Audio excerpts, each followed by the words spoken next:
बिस्मिल्लाहिर्रहमानिर्रहीम। अस्सलाम वालेकुम students, my name is Abdurrahman and I am teaching you biology. Students, आज हम इस चैप्टर नंबर 9 का एक अहम तरीन टॉपिक डिस्कस करने जा रहे हैं, that is about the evolution of seed habit. पौधों ने बीज क्यों बनाया और किन किन मराहिल के जरिए बनाया, इन सब डिटेल्स के लिए बोर्ड पे चलते हैं। Alright, the topic is one of the important topics of chapter number 9.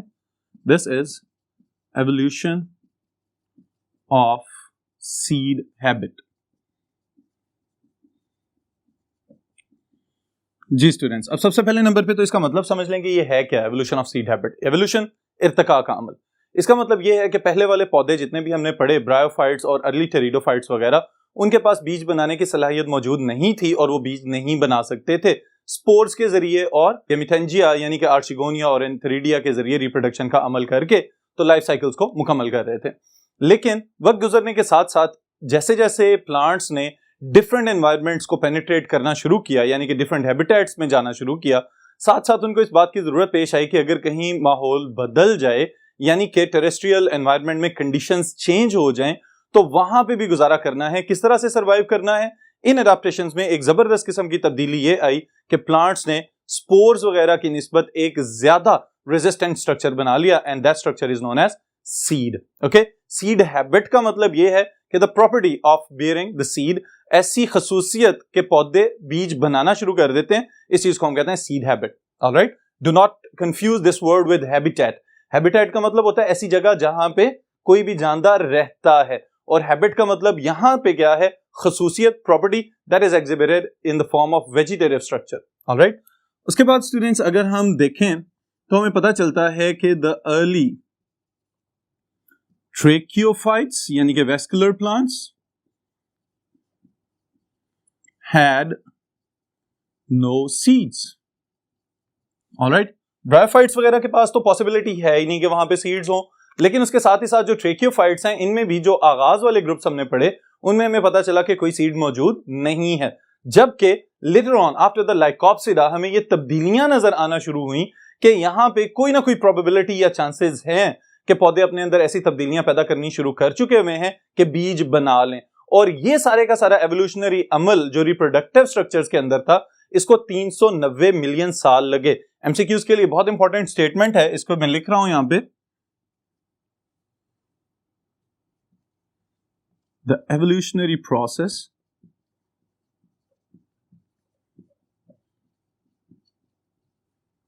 In changing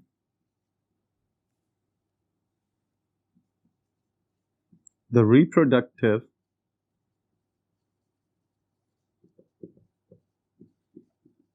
structures started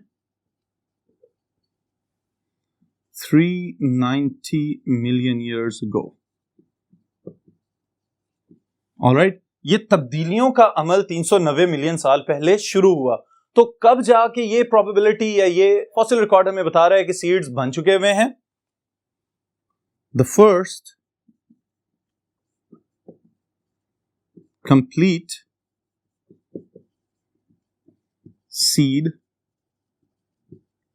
was observed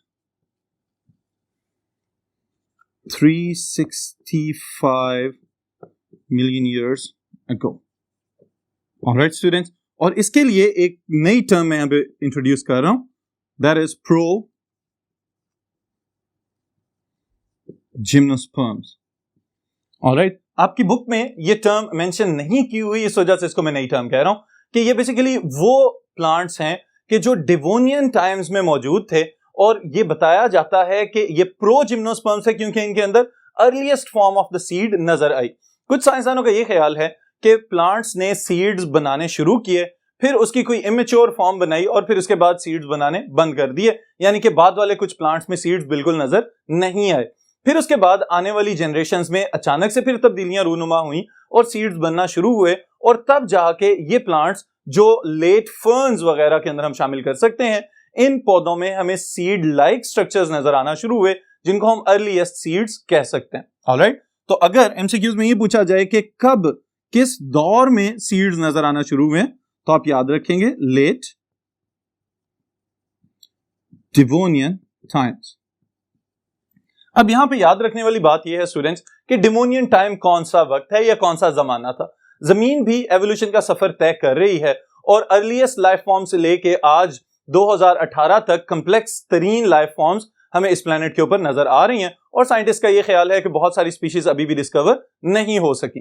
तो आप ये याद रखिएगा डिवोनियन टाइम्स वो वक्त हैं जब सारी जमीन के ऊपर फर्न्स का दौरा था और हायर प्लांट्स या बहुत ज्यादा एडवांस किस्म के वैस्कुलर प्लांट्स लाइक जिम्नोस्पर्म्स और एंजियोस्पर्म्स हमें नजर नहीं आते थे, लेकिन फर्न्स जो हैं वो दरख्तों के साइज के पौधे भी उस वक्त दुनिया के ऊपर मौजूद थे और इवन के जंगलात जो उस वक्त के हमें एवोल्यूशन से या फॉसिल रिकॉर्ड से नजर आते हैं, पता चलता है कि फर्न्स ने उस वक्त जमीन का बेशतर हिस्सा कवर किया हुआ था। तो उस वक्त को हम कहते हैं डिवोनियन टाइम्स।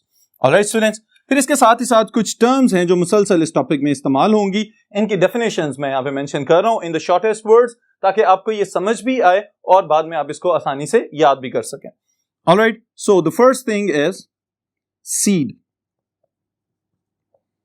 सीड को हम डिफाइन कर सकते हैं, this is known as fertilized ovule. Now what is fertilization? Fusion of gametes. Alright, sperms और एग का जब कॉम्बिनेशन हो जाए, वो मिल जाए, तो वो जो एक डिप्लॉयड सेल बनता है उसको हम कहते हैं जाइगोट और इस अमल का नाम है फर्टिलाइजेशन। ऑलराइट, ओव्यूल क्या चीज है इसको भी लिख लेते हैं यहां पे। Ovule is integumented, indehiscent, megasporangium।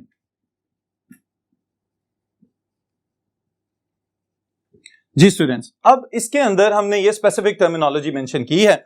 सबसे पहले हमने यहां पे लिखा है इंटेग्यूमेंटेड। इंटेग्यूमेंट्स क्या होती हैं? Protective layers around the megasporangium या later on protective layers around the seed, इनको हम कहते हैं इंटेग्यूमेंट्स। दूसरा लफ्ज जो हमने यहां पे मेंशन किया है इंडीहेसेंट, इसका ओरिजिन है डीहेसेंस। डीहेसेंस से क्या मुराद है कि कुछ ऐसे वेजिटेटिव स्ट्रक्चर्स जो मैच्योर होने के बाद प्लांट बॉडी को छोड़ जाएं। ऑलराइट, या फिर और आसान अगर मैं आपको इसके हवाले से बताऊं तो आप याद रखिएगा कि कुछ फलीदार पौधों में यह खसूसियत होती है कि जैसे ही उनकी फलियां पक जाएं तो उन्होंने चूंकि सीड्स का डिस्पर्सल करना होता है तो उनके अंदर स्पेशलाइज्ड ओपनिंग्स बनती हैं या वो फलियां खुल जाती हैं। तो वो जो ओपन अप होने वाली जो प्रॉपर्टी है उसको कहते हैं डीहेसेंस। ऑलराइट, तो यहां पे आप याद रखिएगा कि अगर मेगास्पोरेंजियम ओपन होने के काबिल नहीं है, डिटैच होने के काबिल नहीं है, तो इस वजह से हम इसको कह रहे हैं दिस इज इनडीहेसेंट। ना ये डिटैच होगा, ना इसको जो प्रोटेक्टिव कवरिंग्स हैं वो ओपन अप होंगी और ना ही ये ओरिजिनल प्लांट बॉडी से अलहदा हो सकेगा। ऑलराइट, इस वजह से इसके साथ ये टर्म्स लिखी हुई हैं। फिर इसके साथ ही साथ स्टूडेंट्स में यहां पे इंटेग्यूमेंट्स के लिए भी मेंशन कर देता हूं। What are integuments?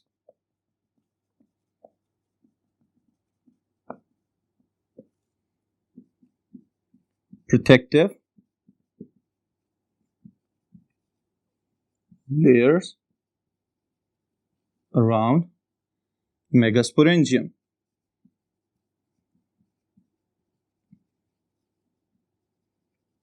ऑलराइट, और ये मेगास्पोरेंजियम क्या चीज है ये भी साथ ही जब हम पहला स्टेप देखेंगे एवोल्यूशन का, जिसमें सीड के प्रोसेसेस हम डिस्कस करेंगे कि किस तरह से सीड इवॉल्व हुआ है, तो उसमें मैं आपको बताता हूं मेगास्पोरेंजियम क्या चीज है।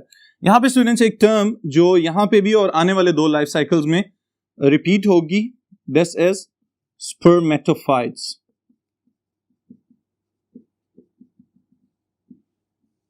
Spermatophytes, seed producing plants. चूंकि हम सीड की एवोल्यूशन के सारे स्टेप्स पढ़ रहे हैं तो इसका मतलब यह है कि हमें ये भी पता होना चाहिए स्पर्मेटोफाइट्स क्या हैं, वो पौधे जिनमें सीड पैदा करने की सलाहियत आ चुकी हुई है। Alright, these are known as spermatophytes. Sperm seed के लिए टर्म यूज होती है, बीज के लिए, और फाइट वो पौधे जो बीज पैदा कर सकते हैं। Alright, they are known as spermatophytes. फिर इसके साथ ही साथ स्टूडेंट्स आगे हमें यह पता चलता है आपकी बुक के सीक्वेंस के अकॉर्डिंग कि कुछ ऐसे स्टेप्स हैं जो फॉलो किए गए एवोल्यूशनरी दौर में कि जिनके जरिए बीज बनता हुआ नजर आ रहा है कि कौन कौन सी तब्दीलियां आई हैं प्लांट्स के रिप्रोडक्टिव स्ट्रक्चर्स के अंदर। इन सब तब्दीलियों को हम एनलिस्ट करते हैं और फिर इसके साथ ही डिटेल से डिस्कस करते हैं। The first thing is evolution of heterospory. जी स्टूडेंट्स, अब ये जो टर्म मैंने यहाँ पे लिखी है एवोल्यूशन, ये इसका तो मतलब वो ये इर्तिका, वक्त के साथ साथ तब्दील होते चले जाना। लेकिन आगे जो मैंने लफ्ज लिखा है ये आप पहले पढ़ चुके हुए हैं, यहाँ पे रिपीट हो रहा है। इससे रिलेटेड दोनों अल्फाज हैं हमारे पास। एक property that is known as homospory, and what is homospory? Production of similar spores. Alright, इसको अगर हम एक और तरह से डिफाइन करना चाहें तो हम ये भी कह सकते हैं production of spores of one kind. Alright, this is known as homospory. अब इस बात से हमें क्या पता चलता है कि वो पौधे जो अर्लीस्ट लैंड प्लांट्स हैं उनके अंदर जितने भी स्पोर्स पैदा हो रहे थे वो सबके सब एक ही जैसे होते थे मॉर्फोलॉजिकली, लेकिन जैसे ही जमीन के ऊपर गिरते थे तो कुछ स्पोर से मेल गेमेटोफाइट पैदा हो जाता था और कुछ स्पोर से फीमेल गेमेटोफाइट्स पैदा हो जाते थे। ऑलराइट, और इवन के कुछ पौधे ऐसे भी कि जिनके ऊपर ही बायसेक्सुअल रिप्रोडक्टिव स्ट्रक्चर्स एक साथ पैदा होते थे। एंथेरिडिया और आर्चिगोनिया सेम प्लांट बॉडी के ऊपर डेवलप हो जाते थे। ऑलराइट, ये प्रॉपर्टीज किन पौधों में है? देयर वर होमोस्पोरस, जिनके अंदर स्पोर्स एक ही तरह के पैदा हो रहे थे। लेकिन वक्त गुजरने के साथ साथ up to pteridophytes homosporous condition रही, लेकिन उनके बाद तब्दीली आई, और वो तब्दीली क्या थी? Heterospory. And what is heterospory? Two different types of spores. Microspores and megaspores. Alright students. So heterospory is what? Production of two types of spores. Production of two types of spores. Technically अगर हम इसको देखें तो हम ये भी कह सकते हैं कि production of different spores. Hetero means different, okay, और स्पोर्स तो स्पोर्स ही हैं। इसका मतलब ये है कि दो मुख्तलिफ इकसाम के स्पोर्स पैदा हो रहे हैं, एक जिनका साइज छोटा है दे आर माइक्रोस्पोर्स और एक जिनका साइज बड़ा है they are known as megaspores. लेकिन स्टूडेंट्स, इनको याद रखने के लिए मैं एक सीक्वेंस यहां पे लिख रहा हूं जो आप लोग अपनी बुक्स पे जरूर नोट कर लीजिएगा। दिस इज व्हाट माइक्रोस्पोर्स का ओरिजिन क्या है? माइक्रोस्पोरोफिल्स। ऑलराइट, वो पत्ते के जिनके ऊपर माइक्रोस्पोर्स पैदा करने वाले स्पेशलाइज्ड स्ट्रक्चर्स डेवलप होंगे, इनके ऊपर ग्रो करेंगे माइक्रोस्पोरेंजिया। ऑलराइट, माइक्रोस्पोरेंजिया के ऊपर ग्रो करेंगे माइक्रोस्पोर्स। ऑलराइट, और फिर इन माइक्रोस्पोर्स से बनेंगे माइक्रोगेमिटोफाइट्स, और माइक्रोगेमिटोफाइट्स प्रोड्यूस करेंगे स्पर्म्स और एंथीरोजॉइड्स। ऑलराइट स्टूडेंट्स, तो आपने ये वाला सीक्वेंस याद रखना है। फिर उसके साथ अगर मेगास्पोर का सीक्वेंस याद रखें, मेगा स्पोरोफिल्स,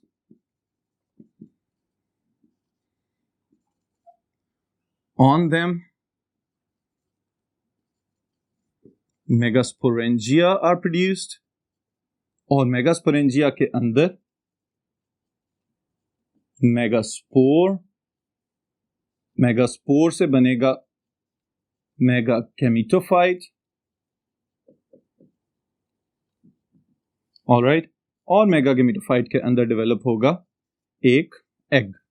ऑलराइट स्टूडेंट्स, अब ये याद रखिएगा कि असल में इन सीक्वेंसेस को मेंशन करने का मकसद क्या है, ताकि आप ये याद रखें कि एवोल्यूशन ऑफ सीड का ताल्लुक भी असल में लाइफ साइकिल्स के डिप्लोहैप्लॉन्टिक होने के साथ है। ऑलराइट, इसका क्या मतलब है कि एक तरफ स्पोरोफाइट जनरेशन, दूसरी तरफ गेमिटोफाइट जनरेशन है। तो ये जो स्पोरोफिल्स या स्पोरेंजिया की टर्म्स यूज हो रही हैं, इसका मतलब ये है कि these structures belong to the sporophyte generation. Alright, और फिर उसके बाद जो गेमिटोफाइट्स की टर्म्स हम यूज कर रहे हैं that belong to the gametophyte generation. फिर जैसे इनके गेमीट्स प्रोड्यूस होंगे, फर्टिलाइजेशन होगी, तो साथ ही अगली स्पोरोफाइट जनरेशन का आगाज हो जाएगा after the formation of zygote. Alright students, तो ये वाले सीक्वेंसेस आप याद रखिएगा कि हेट्रोस्पोरी और होमोस्पोरी वगैरह ये किस तरह से रिलेट कर रहे हैं with the evolution of seed habit, कि जैसे जैसे प्लांट्स होमोस्पोरी से हेट्रोस्पोरी की तरफ आए हैं तो साथ ही हमें ये पता चला है कि it was a step that was related towards the development of the reproductive structures which later on modified the formation of reproductive structures into the seed habit. Alright, फिर इसके साथ अगली चीज अगर हम मेंशन करें तो that is point number 2 according to sequence of your book, retention and germination of megaspore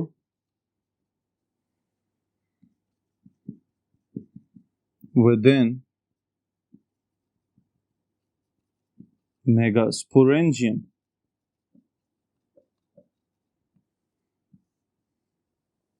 this is point number 2।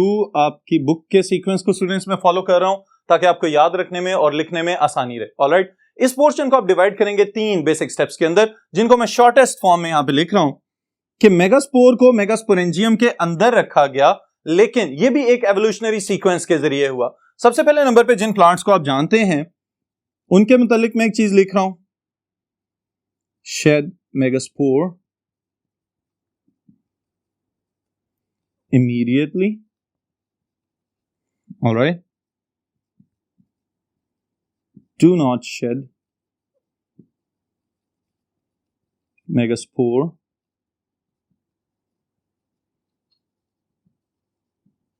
immediately, and third one is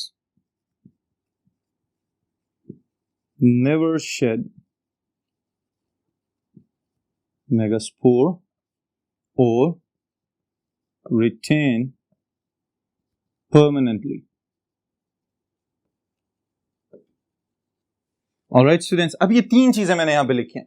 सबसे पहले नंबर पे वो पौधे जिनके अंदर मेगास्पोर्स बनते थे, तो जैसे ही वो मैच्योर होते थे उसके साथ ही उनको अलहदा कर दिया जाता था। मेगास्पोरोफिल्स के ऊपर अगर मेगास्पोरेंजिया मौजूद हुआ करते थे तो क्या किया जाता था कि मेगास्पोर्स फौरन उनसे अलहदा हो जाते थे और जमीन पे गिरते थे और फिर आगे जर्मिनेशन का प्रोसेस और गेमिटोफाइट जनरेशन। ऑलराइट, लेकिन दूसरी तरफ थोड़ी सी तब्दीली हुई, प्लांट्स थोड़े से एडवांस हुए, तो ये पता चला कि इनको थोड़ी देर के लिए रोका जा रहा है, लेकिन लेटर ऑन इनको बाद में अलहदा कर दिया जाएगा। इसके लिए आपकी बुक में एक एग्जांपल मेंशन की हुई है, स्लेजिनेला, जो कि एमसीक्यूज के लिए इंपॉर्टेंट है, तो इस वजह से मैं यहां पे जरूर लिख रहा हूं।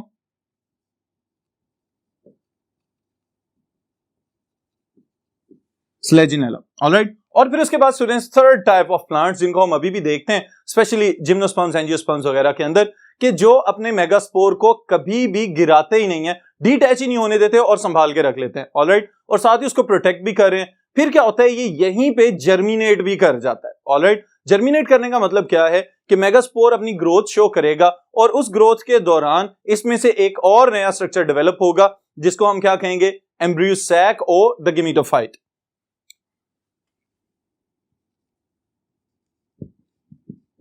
After germination,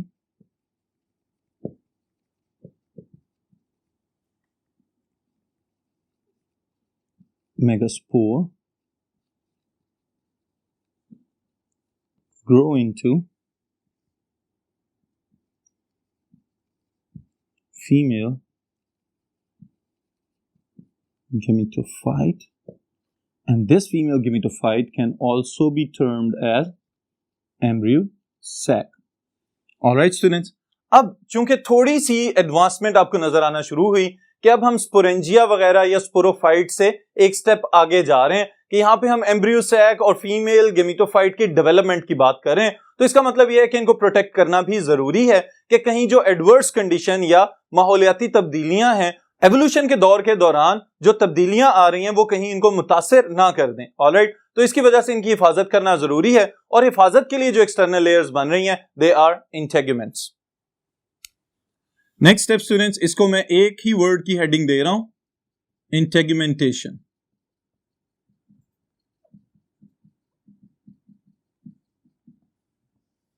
now what is integumentation? Formation of protective layers around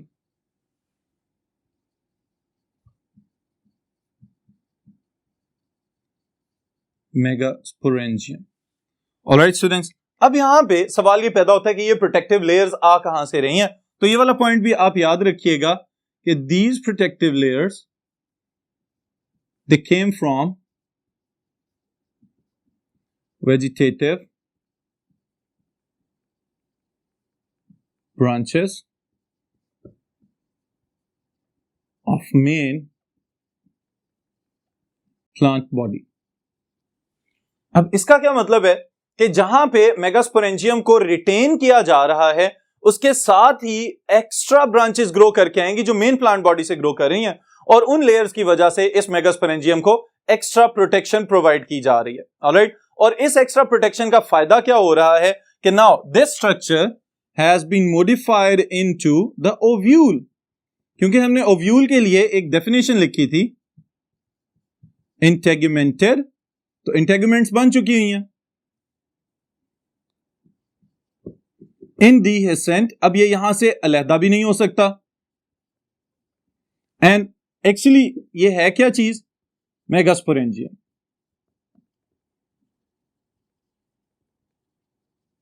alright students, अब इसका मतलब ये है कि इंटेगुमेंटेशन की वजह से जो मेगास्पोरेंजियम है वो मॉडिफाई हो चुका है into a new structure, and this structure is now known as ovule. Alright students, फिर इसके साथ ही साथ हम एक और स्टेप जो एवोल्यूशन के दौरान वकूफ पजीर हुआ उसको मेंशन करते हैं, and that was the formation of embryo sac.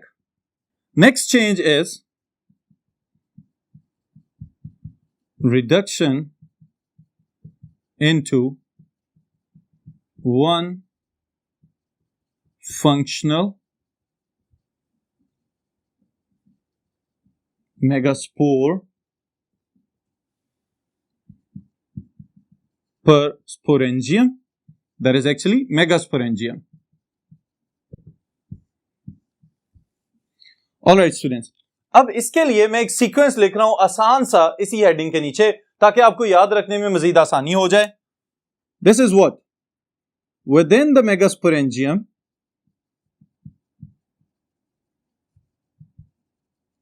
megaspore mother cell is produced. Alright, अब इस मेगास्पोर मदर सेल से 4 मेगास्पोर्स पैदा किए जाते हैं। 1 2 3 4। Alright, इसका मतलब यह है कि अगर एक सेल से 4 पैदा हो रहे हैं तो कौन सी सेल डिवीजन है यहां पे? This is meiosis. तो साथ ही क्रोमोसोम नंबर भी रिड्यूस हो जाएगा। Alright, these are the megaspores, और इन्हीं मेगास्पोर से फर्दर क्या प्रोड्यूस होना है? मेगागेमीटोफाइट। तो मेगागेमीटोफाइट असल में क्या है? That is the female gametophyte. तो ये भी चीज हम यहां पे लिख लेते हैं, these are megaspores. Alright, and from these megaspores megagametophyte will be produced, and that megagametophyte is female gametophyte. Alright students, अब सवाल ये पैदा होता है कि अगर एक ही मेगास्पोरेंजियम के अंदर 4 अलहदा अलहदा गेमीटोफाइट्स प्रोड्यूस हो जाएंगे तो यहां पे तो कंपटीशन स्टार्ट हो जाएगा for the food and space. जैसे जैसे ग्रो करते जाएंगे ये भी पॉसिबिलिटी है कि कहीं मेगास्पोरेंजियम की वॉल्स को डैमेज ना कर दें। तो इस वजह से क्या किया गया? एवोल्यूशन के अमल के दौरान एक मेगास्पोर को तो फंक्शनल किया गया और बाकी सबको रिड्यूस कर दिया गया या अबॉर्ट कर दिया गया, उनकी ग्रोथ को कम किया, और इसकी वजह से अब सिर्फ एक ही फंक्शनल मेगास्पोर मौजूद है जिससे फर्दर मेगागेमीटोफाइट या फीमेल गेमीटोफाइट प्रोड्यूस होगा।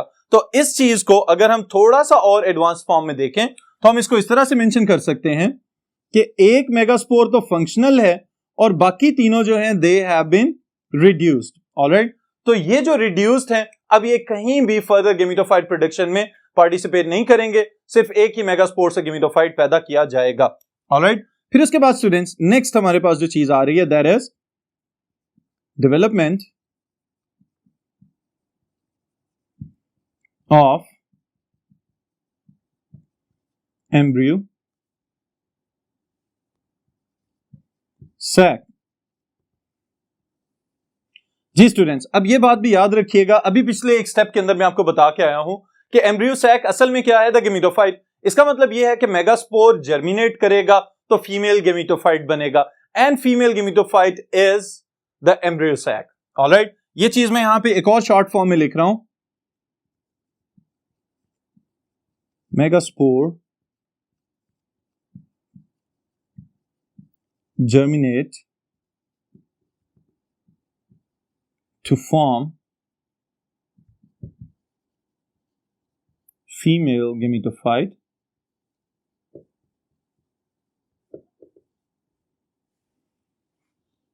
और इसको यहीं पे रोक देते हैं, female gametophyte is the embryo sac.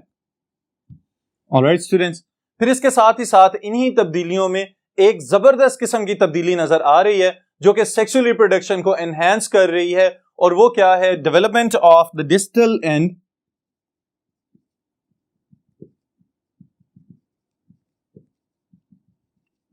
development of distal end or modification of distal end for pollen capture.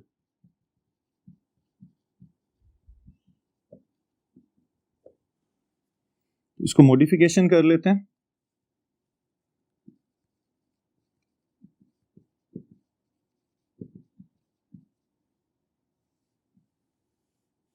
Alright students, अब यहां पे सवाल ये पैदा होता है कि इस मॉडिफिकेशन की जरूरत क्यों पेश आ रही है?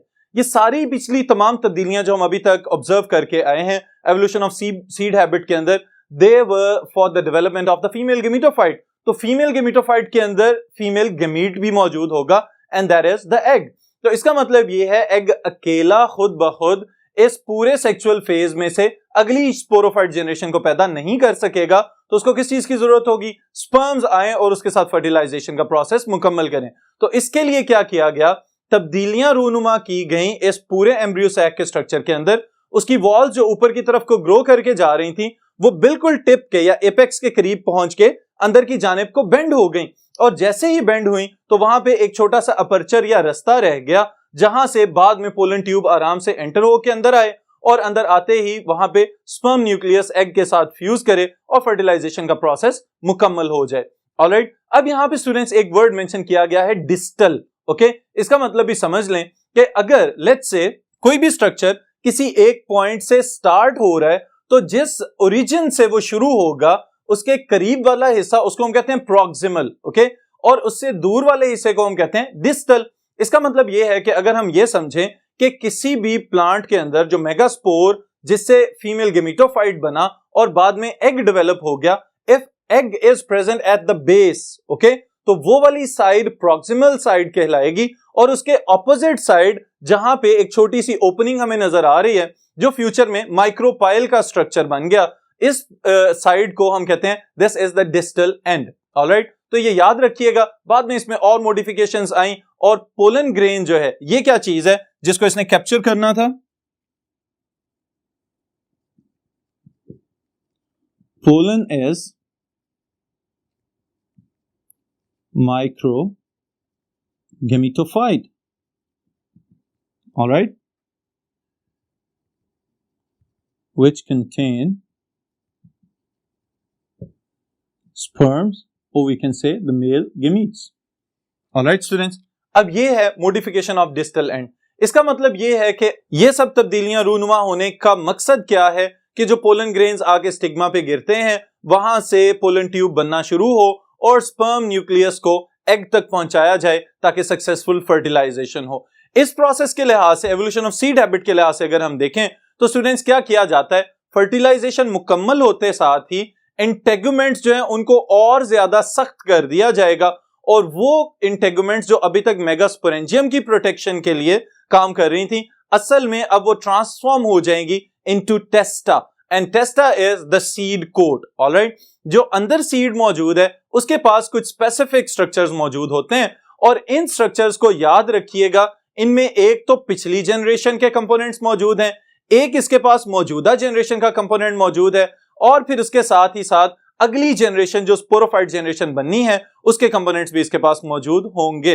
तो अब ये seed with its integuments, with its endosperm या न्यूसेलस वाला टिश्यू जो है, और फिर उसके साथ ही साथ इसके अंदर जो एम्ब्रियो है which has the ability to germinate, जैसे ही सीड को फेवरेबल कंडीशंस मिलेंगी तो साथ ही ये जर्मिनेट करना शुरू हो जाएगा, और अब जो प्लांट इसमें से निकल रहा है this is the sporophyte plant. Alright, तो ये बात याद रखिएगा स्टूडेंट्स कि असल में यहाँ पे गेमेटोफाइट जनरेशन इतनी ज्यादा रिड्यूस हो चुकी हुई है कि प्रोमिनेंटली हमें कहीं भी नजर नहीं आ रही। तो सीड इटसेल्फ जो है वो 3 जनरेशंस का कैरियर है, one of its previous generation, one of its current generation and one of its future sporophyte generations. Alright students, तो ये याद रखिएगा कि सीड का बन जाना हमारे इर्द गिर्द के प्लांट्स को डाइवर्सिफाई करने के लिए बहुत इंपॉर्टेंट एडेप्टेशन है, बहुत जबरदस्त किस्म की एक एवोल्यूशनरी चेंज थी, जिसकी वजह से हमारे इर्द गिर्द मौजूद जिम्नोस्पर्म्स और एंजियोस्पर्म्स इतने ज्यादा हार्श एनवायरनमेंट में, एक तरफ तो फ्रीजिंग टेम्परेचर्स के ऊपर और दूसरी तरफ बहुत ही ज्यादा हाई टेम्परेचर्स के ऊपर ग्रो करने के काबिल हैं। तो वो सीड्स की वजह से हैं। सीड्स अनफेवरेबल कंडीशंस को गुजारने में मददगार होते हैं। अगर ये सीड्स मौजूद ना होते तो इसका मतलब ये है कि हमारे इर्द गिर्द ये जो प्रोड्यूसर्स की जबरदस्त खूबसूरत नेचर हमें नजर आती है, शायद हम इससे भी महरूम होते। ऑलराइट स्टूडेंट्स, तो आज के इस सेशन को यहीं पे खत्म कर रहे हैं, फिर इंशाल्लाह मुलाकात होगी नेक्स्ट सेशन में नेक्स्ट टॉपिक के साथ।